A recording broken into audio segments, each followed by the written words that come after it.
Dr. Jessica Winsell. I'm a veterinarian at Brudene Veterinary Hospital. I work with small animals, but I also have a special interest in behaviour. So during the current times, we've seen a lot of people get a lot of new puppies, which has been really great. And we've also been working with people with their transition of going back to work and getting their dogs used to them being back at work and their new routine. So I'm going to run through a few tips and tricks today on how to socialise your new puppy, even though we're having difficulties, running puppy schools and things like that. I've got lots of tips and tricks on how you can do it at home or safely out and about, and then also running through some tips on how to get your dog used to you going back to work and dealing with any issues that might crop up from them being so used to you being around and having any anxiety or separation issues. So I've got Rupert and Nala here that are going to help me demonstrate a few things. Hey! So when you get a new puppy, the priority is the 4 to 12 week mark, which is their socialisation period. This is really important. This is when puppies are having their neural connections in the brain that allows them to adapt to certain situations and respond to them appropriately. So this is the time when you want to be getting your puppy out and about. We get our puppies normally around the 8 to 10 week mark. They've usually had their first vaccine, and then we need to start getting them used to lots of different sights, sounds, lots of people and other animals.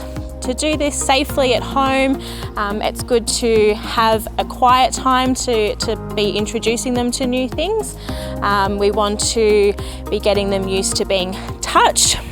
It's really good to touch your dog's ears and touch their mouth. This is all things that your vet will need to be able to do, but also getting them used to grooming. So you want to be able to brush your dog and you want to be able to touch their feet, all things that they're going to need when they're bigger, and really important for a puppy to get used to early on. You want to always give them treats, make sure that the experience is really positive. The other thing that you want to get them used to is walking on a lead. You want to get them used to different surfaces. You can always set up a bit of a backyard situation where you've got dirt or gravel or some concrete, getting them used to walking over different things as well. You also want to get them used to raincoats, hats, umbrellas. This is another really safe thing that you can just do at home. You can get a family member to pop on a raincoat or have an umbrella and get your puppy used to it. You want everything to be as relaxed and as happy as possible. If you have a situation where you think your puppy is not coping, stop, let them relax, try again another day. Short, positive experiences are always going to be best. In terms of safely doing outdoor activities with your new puppy, you can always, especially small dogs, pick them up, carry them. That's the safest way to get them used to people, sights, sounds. When you come to introducing your puppy to other dogs, it needs to be a very controlled environment. Both dogs on a lead, so you can let them introduce slowly, make sure it's in a neutral environment, and so they don't have any dominance issues in terms of other puppies coming into other people's yards. You always want to socialise them with fully vaccinated dogs as well. So one of the main issues that a lot of people are worried about at the moment is returning back to work after being with our pets at home for so long, and ways that we can help them adjust to that. So I've got lots of different tools here that you can get yourself as well that are going to help your dog adjust to you leaving the home and having them have more time at home by themselves. So I've got some puzzle toys. These are really great. You can do their normal food, so what they would normally get for breakfast, in a puzzle toy. It slows down their eating, keeps them distracted, helps with that transition of you sort of leaving the house. That can often be the point of when they get a bit anxious.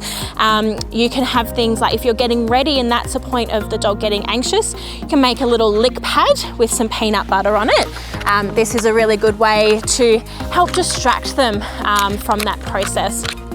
A really good way to help get them used to you going home is getting them used to what your normal routine would be. So introducing them back to it slowly. If you find that you need to go through your bit of a getting ready routine, picking up your car keys, but then just going and sitting on the couch and getting that dog used to you getting into the routine again of heading back to work.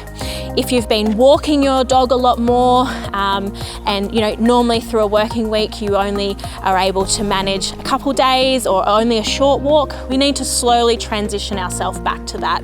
Most dogs, 30 minutes a day is plenty, and so if you're doing more than that, start trying to work yourself back to something that's going to work for your working week. It's not just dogs that have issues with you going back to work. Cats can also get a bit distressed if their home life has changed a lot. Often they're a bit stressed because you are at home, but if your cat is one that's getting distressed with you going back to work, there are a few things you can do as well. You do want to have their food and everything out, but I do also have another product that works really well. So we've got a feel away spray. So what that is a pheromone spray that helps with calming cats. So if you're finding that your cat is showing signs of distress, then we definitely want to be helping them as well. It also comes in a dog version, so it's called Adaptil. You can spray it on bedding and you can spray it on bandanas as well. It can just help with that process of getting that nice calm reaction from your dog with you then heading back into work and leaving them at home. If you're worried that your dog is distressed when you're not there and you want to know, a really good way is to actually film them. There's some really easy ways to set up some easy surveillance at home. You can get an old iPad or an old phone and set it up to record them for a little while to see if they're having issues at home without you there. So some of the behaviours that may become inappropriate for your pet and are indicating that you may need to seek some veterinary advice. In dogs, we see this if they're barking, whining, if they're pacing or digging, or if they're showing destructive behaviours. The main thing is a lot of dogs that are showing anxious behaviour is that they don't get rest. And then this is when you're having impact on the health of the animal and will need to seek advice for that. In cats especially, we see that they lose their appetite, they can overgroom, they cannot use the litter tray like they normally would. So any of these symptoms in your cat as well is telling you that they're not coping and that it's time to seek advice on what you can do to help them. Animal behaviour, just like human behaviour, is complicated. There's not always one solution to fix everything. So if you're concerned about your animal's behaviour or you're worried, best to seek out veterinary advice. It's important to remember that pets are a huge part of our families. They're with us forever. We want to make sure that they're happy and healthy. I hope you've gotten some good tips and tricks from this segment. It's been great to be a part of Floreard Reimagined and the Pets Day In.